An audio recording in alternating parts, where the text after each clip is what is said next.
What's up, everybody? Welcome back to Kanode Knows. It's been a while since our last season. That's how I'm going to justify taking a big break. Doing this every week for 15 weeks in a row last time was hard, and then I lost motivation, COVID happened, blah, blah, blah, excuses. I'm excited for today's episode, though. This is Dodford. I found him on TikTok, and he makes the most high-quality, minute-long tutorials about color grading. He analyzes films. He does, color theory for Squid Game was one. He's just one of the most talented editors that I've seen online, and I just reached out to him on Instagram and was like, hey, you want to do a podcast? It kind of inspired me to bring back my podcast. So, I'm excited for you guys to listen to that. Just a quick note, I guess. This is, season 2, and I'm going to try and do guests that are involved in filmmaking. So it's been BMX. Now it's going to be about videography and editing, and it's super interesting to be able to talk to a dude who's in the UK and editing videos and see what his life is like. He's a young guy. He's killing it on TikTok, and it's funny, the origin story of why he's doing that. You'll hear in the podcast. Thanks you for watching. I'm excited for you guys to listen. We just kind of you have to forgive me for the sloppy intro, whatever. Before we jump into this, let me show you a couple of the things that he's made. By now, you know the color you choose here dictates the path you take. Contestant or cadet. We've seen it before, but this decision goes deeper than that. Why red? Why blue? Let's talk about Squid Game color theory. In Korean culture, color plays a significant role. This is obangsek, a concept that conveys the importance of harmony and nature. Blue often represents hope and utopia, a chance of something great. But blue is also yielding and passive. The players are just pawns in the game. Red holds masculine energy, its authority. It also reminds many Koreans of communism and unrest. But let's face it, these outfits aren't exactly red and blue. Well, pink and teal sit directly opposite each other on the color wheel. Their roles are antithetical, but perhaps they share similar perspectives. This is Drunk Tank Pink. It's painted on prison walls in hopes of calming prisoners. Maybe this is a way of pacifying the players. But back to obangsek. The pure white rooms indicate the origin, the foundation of humanity. Every player starts equal. The leader wears black. It signifies mastery, darkness, and formality. He was a polite bloke. And then this, wealth, holiness, and fertility. The color worn by the emperor. It attracts attention, sometimes as a warning. Just food for thought. But anyway, color grading the Grand Budapest Hotel. How to get the super 8mm film look in under a minute. How to cut out your subject. The Revenant. Editing without editing. Color grading Dune. Married life. Perfect storytelling. So they're all pretty epic, and in this conversation we figure out, or I ask him how long does it take, how much research goes into these, and what inspired it in the first place, and what comes from this. You would think if you have millions of views on TikTok, you'd be making some money, but you'd be surprised, and we get into that. So without further ado, Dodford. So there we go. What do you what do you have? Is that a blue Yeti? Is that? Oh, this is a blue snowball. I've had this 7 years. Yeah. It's the only one I've ever bought. And it does the job for £60. So Not I can't bad at all. complain. That makes me want to talk about money and also just your current setup. So I guess we'll talk about money later, but what do you Okay. At this point I've already introduced you. I'm going to record a separate intro, but I just want to talk about so I've told everybody about your TikToks and maybe showed examples, but what does it look like to make the color grading ones? Let's start with that. How'd you learn color grading? Specifically the S curves and tweaking the reds and lowering the blues and all that. How did you learn that? I was never taught anything. I went to school for 3 years studying film, and I was never taught any editing or color grading. Anything that's on a computer I was never taught. So everything I've learned is all just been either YouTube tutorials or just messing about myself. Pretty much everything I've learned in the past year has just been because I've been sitting down in front of Premiere Pro for at least 6 hours a day. And so in February, when I first started making these videos, for a while I didn't do any color grading. It was just music video effects. And then I started to get into it because I watched Tenet, and for some reason the colors in that film stood out to me, and I thought, "Oh, maybe I'll try and make a video on that." And if you look back at that color grading video now, it's horrific. You can tell I clearly have no idea what I'm talking about, because I had no idea what I was talking about at that point. But it's one of those things that every single time I made another video on it, or put some time away to really focus on it, I've felt my skills develop like tenfold. So it's all been YouTube tutorials. I haven't bought any like Patreon or Skillshare type of things. It's all been free content that I found online, and that's why I like to. It's why I make free tutorials as well, because I know it's so valuable. Yeah, that's a interesting conversation right there. Just thinking like, how do you learn? Like, people ask me like, will you teach me how to edit? And it's just like, you kind of have to want to figure out a specific thing, and then you go and learn it, and you find it's hard to find the YouTube tutorial for the right thing, but it comes from like for example, it comes from seeing Tenet and then being like, I want to know how to color grade like that. Why did you start?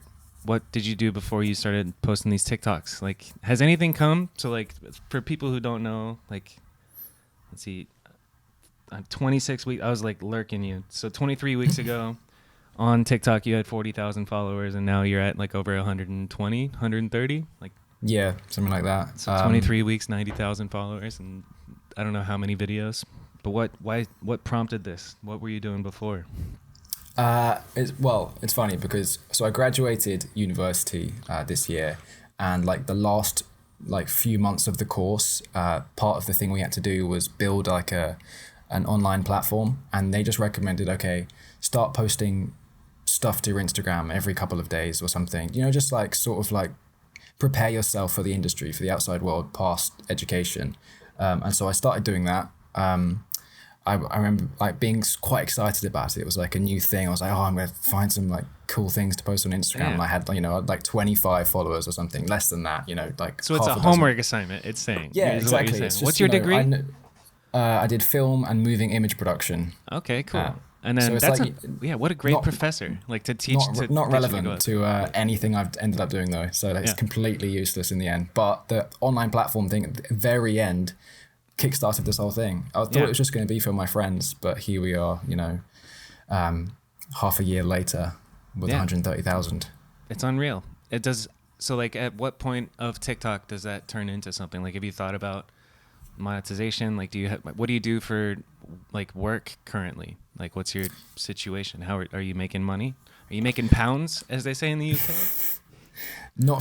Straight from TikTok. No, the money is dreadful. It's been like 10 million views so far now, and I've made just over £100. So it's not financially viable, but it's the doors that have been opened because of it. It's like now there's been way more opportunities that I never would have had. I thought leaving uni I was gonna have to go into like some post-production company and work as like an assistant editor for years and years, working my way up the ladder, like the conventional way. And now luckily I've had to manage to escape that and be a freelance, or self-employed, which is the way I wanted to always do it. Yeah, it's beautiful. I think you can definitely skip ahead of the line instead of the old way of doing it, and like that's gone. So I'm wondering, what's your favorite opportunity that has come your way from TikTok exposure? I can't be the only one that's hit you up like, hey, you're amazing. Like, some people need color work on their films, or I checked out your portfolio. So you do sound. Like, what's your bread and butter? Like, whether it's sound, color, what's the latest project? What are you working on right now? And how do you know that? Like, also, how do you figure out how much to charge a client? Yeah, that's a good question. Well, firstly, this is the first time I've been on a podcast, and this was sort of like a moment where I was like, oh, people actually want to hear what I say now, which was, that's sort of an awakening. But I guess it was really cool the first time when like those video editing apps reached out to me to make videos for them. I did like Grain, I did Voci, and CapCut reached out to me. All those, apps. That was sort of a bit surreal because, I didn't think I'd be working with brands for a while. Did you have any hesitation with that? Like, did you check out the apps first and be like, I don't want to like make something I if I don't like the app? I turned down both Voci and CapCut, actually. Only one I did anything with for was Grain, because I felt like they were the only app that had like something unique. Interesting. Yeah. CapCut is where that trend of the 3D picture thing popped up, and then everybody downloaded CapCut to do that effect. I did that for like a professional, like promotional video that we had to put out for my company, and I downloaded CapCut, edited those photos to be like that, and then just it's like a shortcut. Well, I think those apps are actually like those apps are pretty good. I put off checking them out for a long time, but once I like dove into it and really checked them out, they're impressive. They really are.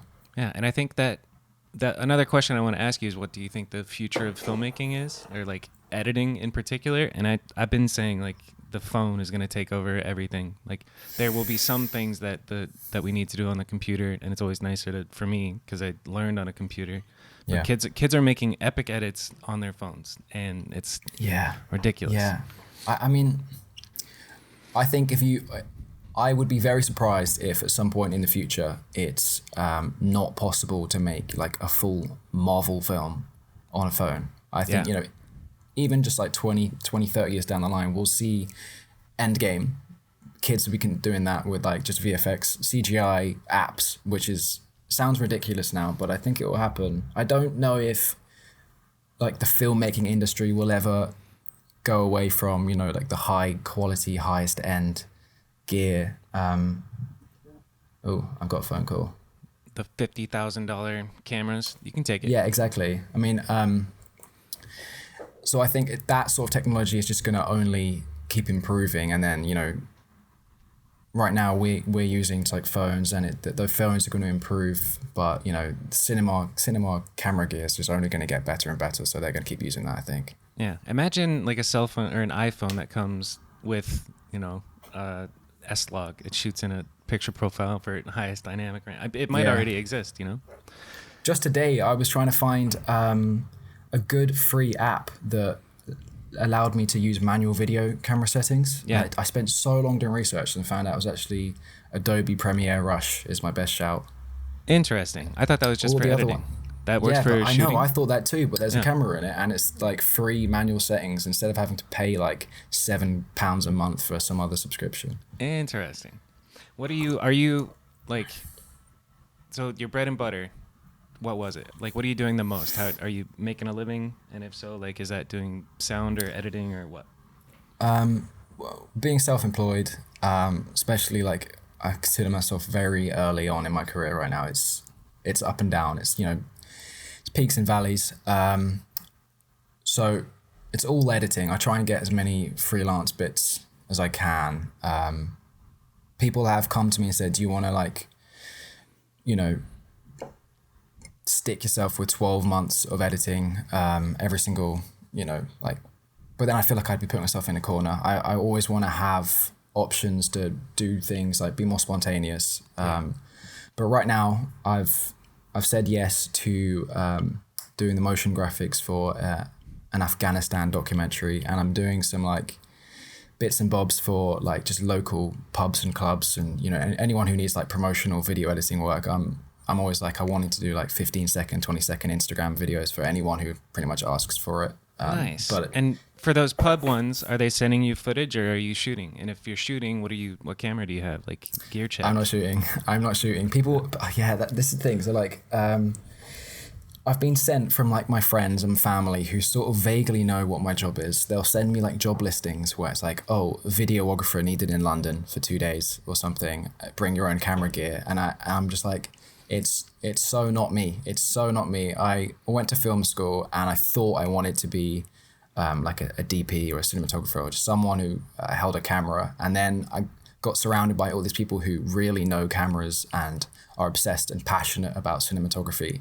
And I realized I really wasn't that. And so, I've done a few filming jobs in the past year, but like every single time I turn up and I'm just like sort of hoping no one asks me any questions because I don't really know what I'm doing with the camera. But I'll get the footage, and that's when I feel like I'm in my element when I'm like in a dark room by myself just editing, as opposed to being on set. It's not really for me. The set life it's like I don't know. I try to describe it to people who didn't understand, but it's like they feel like they use words to make you feel like you're not part of like the lingo, you know, like all the made up jargon that comes on set, and then all the specific roles. And I actually just got the opportunity to film a TV commercial, or a commercial that is airing on A&E, and then we spec'd out prices from like different production companies, and they were like charging $25,000, either $15,000 up all the way up to $30,000. And then I was like, I'm pretty sure I can handle it. Let's do it. And then I hired the grip, the sound guy, and then that was basically it. I was director, cam op, and then I'm like asking the sound guy, because it was my first time like on set, and I was like, so what do I say? And he's like, you say camera, and then I was like, and what does the camera guy say? Camera speed, and then sound speed. And it was a really fun learning curve, and then slate and all that. And I had never matched time code. I'm sure you're familiar like with editing, like time code, matching the audio to the video. Yeah. I had never done that like in camera before. It's fun learning. I think the evolution of filmmaking is like everybody's becoming a one-man army. Like you pick up a camera, and then you have to learn every other thing, which is like, you know, that's why there's such a huge difference between charging a client like $500 for a video or $25,000. Like the difference between full-blown set or whatever. How old are you? Completely unrelated, but you're still 21. young. You're just 21, dude. 21. Bright-eyed and bushy-tailed. I'm 31. Just turned. Okay. 31. I saw that you got into editing with Call of Duty, right? Yes, like 10 years ago. 10 years ago, that's when I started. I mean, I was obsessed with Call of Duty. All my friends would play it like as soon as we got home from school, all day pretty much. And then I remember watching like one of the early FaZe Clan videos, if you know FaZe Clan. Yeah, watching them and like being blown away by it. And so in like 2011, you know, like 11 years old, I ripped some like Sony Vegas 12 or something, Sony Vegas 11, and just started like attempting to do anything. But like, I don't know, I feel like you're at that age when you're like 11 years old, and I was doing it all day, every day, because I've discovered a passion really young. I felt like because my brain was so small and malleable at that point, I just picked things up really quickly. And then I did that for like 4 years, just edit videos for like Call of Duty montages for people. And then when I hit like 15, I realized, oh, this is not cool. This is not cool. I shouldn't be doing this. All the girls at school are going to laugh at me if they see this on my YouTube account. What? So then I know. So then I stopped for like 3 years. I stopped. And then I realized that it wasn't actually like the Call of Duty that I was passionate about. It was the editing. Yeah. So I realized, okay, maybe I should go to university and study this.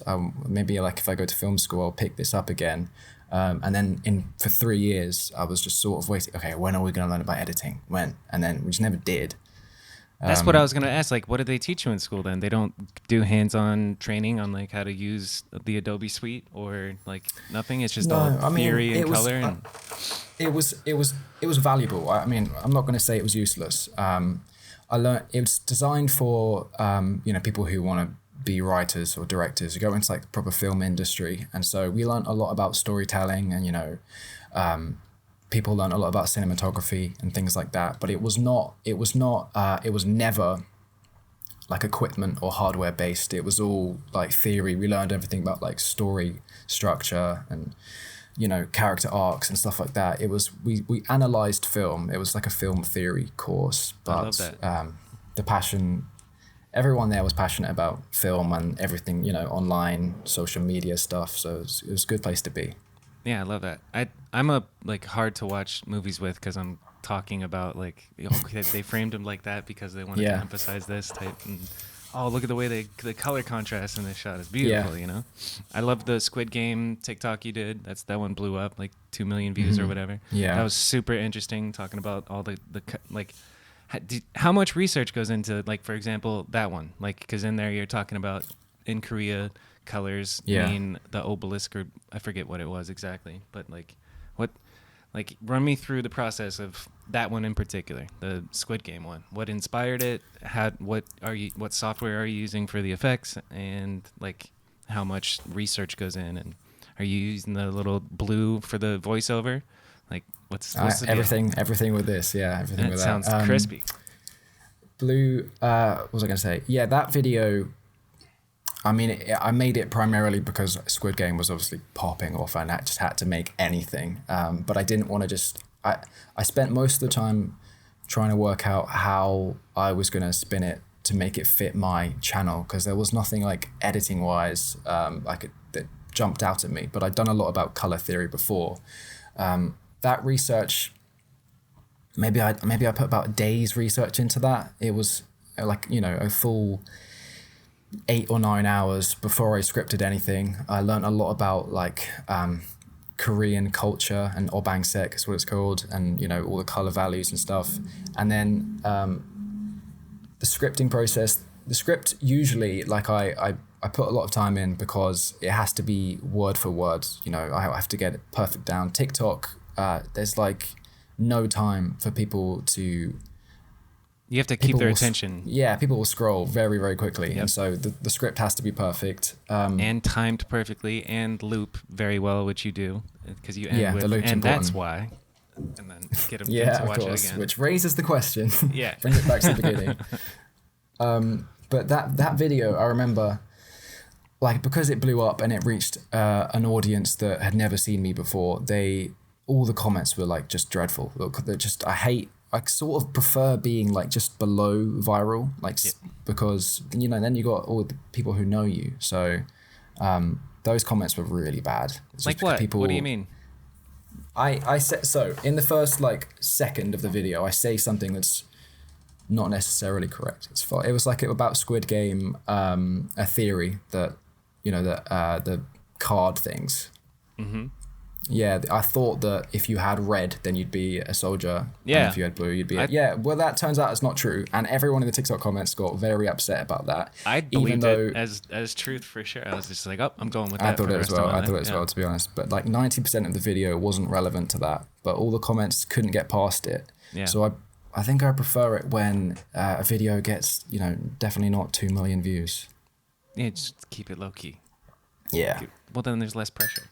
That's a lot. Exactly. I'm hyped for you, man. It's really cool, and it's like inspiring me to want to do more. It's what I find is tough is like my job is video, and then my passion is also video. I'm working on a BMX full length video that we've been filming for on the weekends, like for like 3 years, and then like on top of that, I want to do more with my YouTube channel and do video podcasts, and it's just like that, it's easy to get burnt out because editing all day, and then for fun, let's take a break and do some more video. Yeah, I feel that. Work. Like sitting in the room and editing might be my least, not the least favorite part, but especially if it's something fun.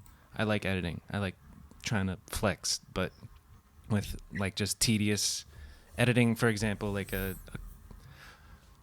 boring real estate course is not fun. Yeah. Just going through and adding lower thirds, and that's it. But that leads me to talk about your course. You're just gonna give that away for free? What are you doing? How long did it take to make it? That's not free. No, that's okay. So like I got approached by Retrieve. It must have been August or at some point in the summer, and they said, we want to help you make a course for anything you want. They said, just anything that you feel like you can teach other people, we want to help you. And then, I put it off for a while because I didn't know how I felt about it. But then they like revealed how much like technology they had with the course. And it's like, you can search anything in the course, and it will take you to any moment where I speak that in like the full 2-hour thing. That's interesting. Yeah, and it's all transcribed in multiple languages. It's like, not that it's just not anything any of the other platforms do.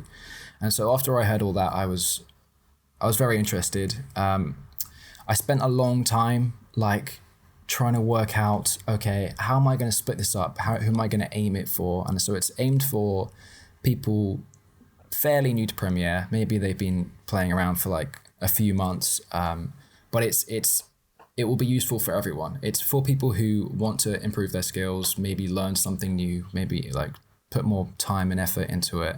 And yeah, hopefully it will help people. That's interesting because I've been in the back of my mind, that's like what I want in my future too. I wanted to be a tutor when I was like getting out of. I tutored like ACT and SAT kids, and I loved the feeling of teaching, especially when it's in person. And I was like, how can I make that? How can I make a living teaching people what I do when it comes to like video and editing and stuff? And then my first step that I took was just outlining something, and then the first question is like, who's my avatar? They call it, of like who's your ideal client, like who is it for? And it's interesting because it's like a tough decision. Do you like go super niche and be like, okay, here's your music video editing course, and then just, or do you go like for dummies? I think my gut was like, let's make like videography for dummies, and then just kind of help people out. That's how long have you been working on? Okay, no, first, what is Retrieve? Like have you heard of Kajabi? That's what our company uses to host education stuff. Don't know much about any of the other platforms. I'd never heard of them either, actually. But they're just like they make guides. They're called like Retrieve guides for content creators. They've got plenty. They do like, it's not all digital related. Like you can learn how to play golf. You can, learn how to play tennis. But they've also got DaVinci Resolve, people who make guides for everything and anything. So it's like a big library. So like you'll have a course and it's hosted within this place. So like marketing wise, you can send people to it through your social media, but then are they going to do anything like run ads for you specifically, or like, because I asked about this. I don't think they're going to do any like marketing, but they've made like a whole promotional strategy. There's like a whole team they have for each creator. So I'm working with like a group of people who are going to help, like, once it's been published with the promotions release. That's dope. And then like, is there a community aspect to that? Like, is there a Facebook group that you get to join once you like sign up and you're in the course type thing? I'm asking this because it's literally my job. I work for a company that manages, creates, and fulfills on like education platforms. It's in the real estate industry, so they're teaching like how to wholesale real estate or how to do creative finance and figure out different ways to buy houses and stuff. But within that, they do like live Zoom calls every week with their students. They host masterminds every quarter, like where 30 people come out and pay a stupid amount of money to be in the same room for a couple of days. And it's just interesting to see all the back end. Like probably the most interesting part for me is the marketing side of it, like building a funnel and then the front facing ad and how much money goes into pushing that out on Facebook, and then like a video sales letter, which is just a video of you like giving away a little bit of the sauce but not the whole sauce, and then trying to get them to pay a big amount of money to get into a course. It's super interesting. And then the content. It was a lot of work putting together, but I have the impression that the work's only just beginning. Actually, if I want it to be passive income, it's got to be consistent marketing. Yeah, and that's which is new to me. Yeah, I'm not used to it really. I think you have a lot of potential that can be like big money there. And one of the ways that you could do that is like you could monetize a Facebook group, a private Facebook group that once, I don't know how you market it, but like within this this is my idea too, I want to do, but like within this Facebook group, it's a group of beginner filmmakers and they all like post their questions, or beginner editors, whatever. And then you spend time and you answer all the questions directly and do like a weekly Zoom, but you charge a monthly fee, small, to be in it, similar to, I don't know. I know people have Discords. I've ummed and erred about that a little bit, but maybe one day. Yeah. In the Retrieve guide, there is like if once you pay for the guide, then you have access to ask me any question. Sick. How? Like, it's just inside through the their app platform, through their website, I think. That's cool. Has it gone live yet? Or I saw a countdown. Is it Friday? Tomorrow. Nice. That's exciting, man. Cool. Yeah, it is exciting. Yeah. I'm nervous about it though. So like if for some reason some people are watching this and they want to buy a course, how do they get to it? Well, it will be, hopefully you'll have my socials and links attached to this. So it will be in all my links, it'll be on my website as well, but dodford.retrieve.com. Cool. I love it. All right, let's refer to the notes. How long have we gone? It's been exactly 30 minutes if you got to go, I understand. But. No, I've got plenty of time, man. So like let's talk about your like inspirations, like film. Who are some filmmakers that I should know about that I don't, or websites for what inspires you? What do you consume? Um, I'm not a one of those like film bros who know like really niche European directors. So people I like who make films, I like Wes Anderson films. I like Noah Baumbach films, like Marriage Story. But I used to be really obsessed with film a few years ago, but I've I don't really consume it much anymore. If I want to get inspired, then maybe I'll watch music videos. I'll go on, like the trending explore page on YouTube and just see what music videos have been made recently. That's where like the editing is like pushing. Yeah, exactly. Pushing Because you're not going to see, usually you're not going to see very quirky experimental editing in like a Hollywood film. Yeah, it's just fundamentals in the Hollywood films. Yeah, music videos. But people like Cole Bennett, his stuff is amazing, and it's also inspiring because he's pretty much did it all himself, built that from the ground, just making videos, and now he's doing things for like A$AP Rocky and Post Malone. That's so sick. Yeah, there was one video that my editor friend just showed me the other day. It was A$AP Ferg, and there was a lot of like masking and like the teeth clamp down and take over the whole screen, and just like beautiful video. I forget exactly which one it was, but that's a good point of music videos being a good source of inspiration. Do you still play Call of Duty? No, I when COVID first hit, I played a lot of Warzone. Yeah. I was addicted. There's no two ways about it. I was addicted to Warzone. But I have not played since I posted my first TikTok video. Good for you. Spend your time actually doing something productive. Yeah. Well, now everything's improved since I stopped. So maybe I'll continue. Maybe I need to stop. Yeah. I play a good amount of Rebirth. No, it's really fun. It's so fun. It's like I don't know. It's an escape, and it is addicting. But it like I like that it requires all of your attention and all of your focus, and then it just kind of drowns out the world. It's an escape, and it's fun. Yeah, and it's community sense as well if you play with friends. Yeah, I mean, exactly. In lockdown when we first started, I was playing, 12 hours a day, but it wasn't so much the game; it was just being in the party, hanging out with the boys. Yeah. Yeah, exactly. Big part of it. I don't know. I'm torn on it. I think it's okay to do it, but in moderation, because there's days where it gets out of control, like on a weekend where it's like, okay, I just played for 7 hours straight. Like, how do I even function? I don't know how I'm gonna treat video games with my children. I think, but then it goes for like internet and everything as well. I want to be not overprotective, but I know also that we know more about it than they do. Yep. Right, when it gets to that position, I don't really have no idea how I'm gonna limit screens. Yeah, with my children when I don't even know about it myself. My girlfriend and I were in San Diego getting brunch. This woman told me, she said, we're on the patio. She said, "Can you please stop vaping?" And I was just like, "Okay, sure." And then I look over and there's like a ghost-looking figure sitting next to her. And I was like, "Is that a child under there?" And then she was like, "Yeah, she only gets 1 hour of screen time on Sundays, so she's soaking it up right now." So like this mom takes her kid outside and then gives her the iPad just for 1 hour a week, which is like that's pretty extreme. But it feels a valid pretty point. Dystopian. Yeah, it's scary. As soon as a kid gets a cell phone, they have access to unlimited horrors, like the. Yeah, well, I know about it. I feel like I was on the internet from the age of like 10. So, you see things as a 10-year-old that you probably shouldn't. But then again, I don't know, it just feels like maybe that's just a healthy way of growing up. If you're not seeing stuff on the internet, then you're in the woods and you're seeing porn magazines on the ground. Yeah, exactly. Yeah. You're gonna experience that somehow, I think. Yep. And then especially going to like a public school or even whatever kind of school, your friends are gonna show you the most fucked up videos possible. It's part of the game. And there was that whole Facebook thing when you wouldn't scroll down without seeing like a beheading video a few years ago.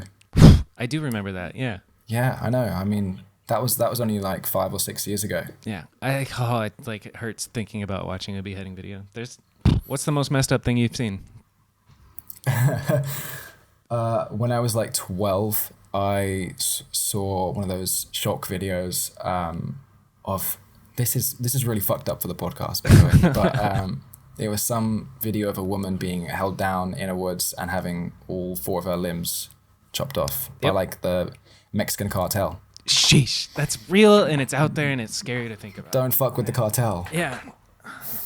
On that note, I think legalizing drugs would ruin the cartel, which is, I think there's a valid argument. Like, maybe starting with decriminalization, and then if it's governable, then the cartel. Because like what happened with weed? Is weed legal in the UK?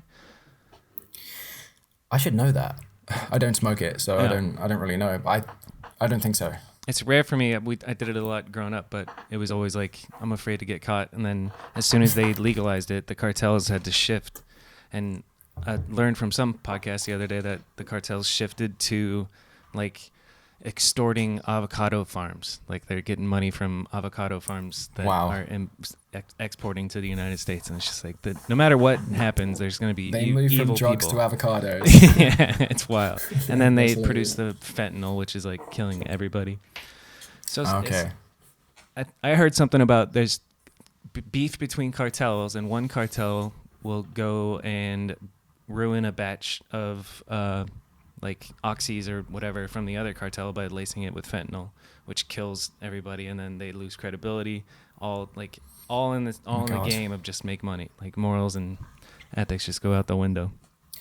People are so desperate for money, and clearly they're more willing to do illegal things to earn that for some reason. I mean, it gets to a point where surely it takes more effort, right, to earn money illegally. So might as well do something straight. At least try and be a good person. Yeah, and that's weird. And then that goes into a deeper conversation. Where do morals and ethics come from? And are we inherently good or evil? Like, is it a learned thing? Does it come from religion? I think it's got to be all environment, right? I think especially like the first 3 years of your life, it's a lot of pressure on the parent, because it's a lot of every single thing you do as a parent in the first 3 years is going to have a significant impact on the person they grow up to be. If you look at pretty much every single serial killer that's ever existed, they had a shitty childhood or something happened, with their parent, and then it raises them to be this person, and then they get sheltered in school, they get bullied or something. It's environment. I think you can raise anyone to be anyone. Yeah, like straight out of the box, when we're born, we're not, good or bad. It's all about, maybe some of us have like a weird impulse, like messed up brain. Maybe. For the most part, I agree. People have like mental illnesses, don't they? Right, so yeah. I guess, hurt people people is the quote. Hurt people. So like, right. Whatever happens to you, you're going to put, like, I think we're touching dark topics. Let's switch it up. I think I've covered most of the things that I wanted to, man. I was excited to talk to you. Yeah, are you open to like doing editing work? Like, from me personally, we have a never-ending need for like, we have a just a talking head video, and then we want to spice it up with just text and typography and whatever freestyle stuff. Would you be open to?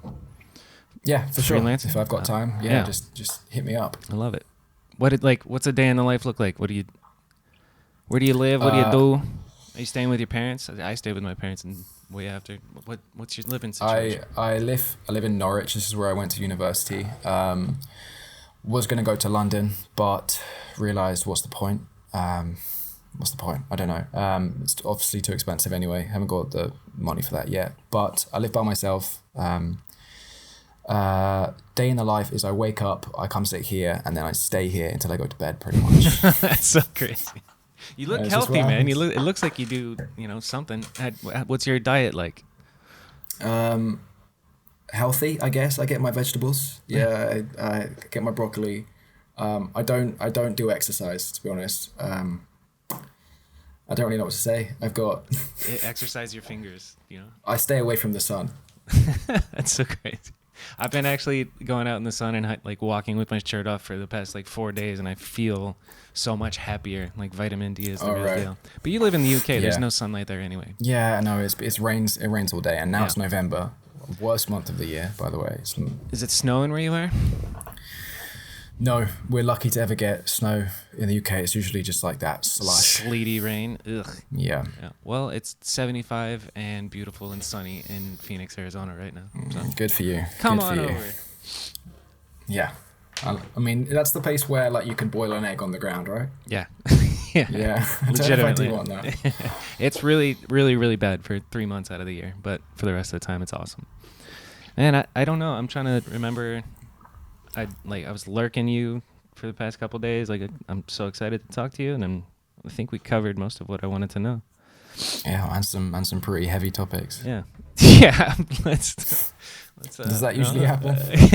Yeah. Podcasts go any which way. So Yeah. I'm just glad to meet you. I wish you the best with Retrieve. I'm sure we'll be in touch. But yeah.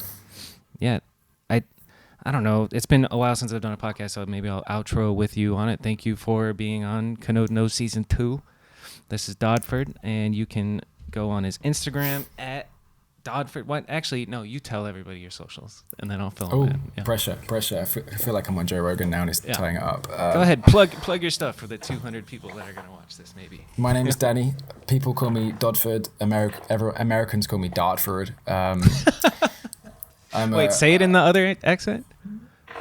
I'm Dodford. Dodford. No, I'm Dodford.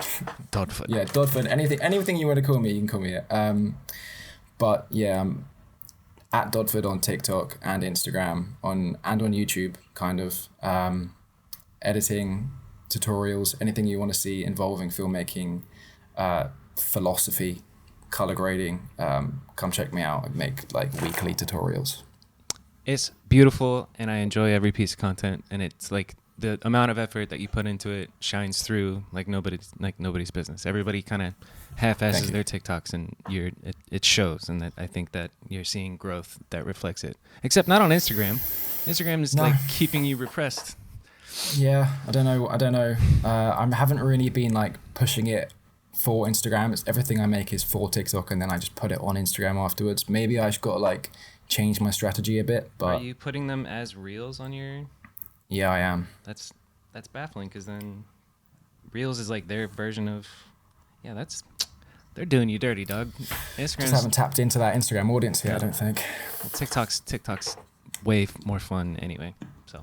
Yeah, I agree. All right. Well, I know it's like nighttime there, but I'm about to go into the office and work. So I appreciate your time, dude. I'm going to carry on working. Yeah. All right. And then it's been a pleasure, man. Thank you for having me. Okay. Well, that was not bad, right? I don't know. First of all, doing a podcast over Zoom is like a complex thing to get the audio quality. He recorded his audio on Adobe Audition and then emailed it to me. I go in and edit it and put it together with this audio, learning all of this stuff, like pace and all them. I don't know. I figured at the end of the episode, I'd leave you guys with, I guess, an update. Where do you even start? You know what? Never mind. Life is good. I will update you guys in a future solo episode. Go follow Dodford. Go buy his course when it drops. Probably yesterday when it dropped. And if you want to hear from any filmmakers or videographers or editors that you know of that I could reach out to and maybe interview on my humble little podcast, let me know. If you've made it this far, just click the like button. That's it. Don't subscribe. That's all.